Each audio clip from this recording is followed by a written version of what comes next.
तुम वाक्य मो चरण पाई प्रदीप अटे और मो पथ पाई आलुआ अटे। देखो ईश्वर वाक्य ए प्रकार लेखा अच्छी। ईश्वर वाक्य हूँ कौन चरण पाई प्रदीप अटे और पथ पाई आलुअटी अटे।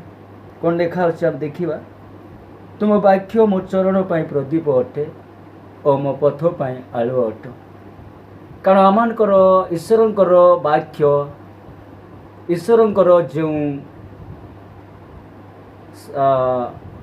आश्चर्यर जो परमेश्वर जो वाक्य आम देखु कारण आमकर से चरण पाई से प्रदीप अटंती से आम मानकर पथ पाई से कौन अटंती आलुओ अटंती।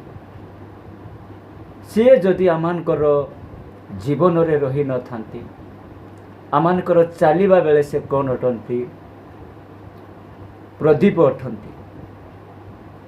आमकर परमेश्वर से जीवंत वाक्य ईश्वर योजना केते केड़े महान आम पाई तांकर वाक्य आम चरण पाई प्रदीप अटे और मो पथ पाई आलुओ अटे। जदि आलुओ नथिबो आमे चली पारिबा नहीं। अंधार रे कौन आम चली पारिबा कि अंधार रे कौन आम को रास्ता देखा जाई पारिबो कि कारण आमे अंधारर पथरे थिलु। जेते बेले परमेश्वर आमान को देखिले चिंता कले आउ एमानकर पथ मु हेबी एमानकर आलोक मु मध्य हेबी। हालेलुया। से आमानकर चरण पाई प्रदीप अटंती और पथ पाई आलुओ अटंती। ए प्रकार परमेश्वर से अटंती।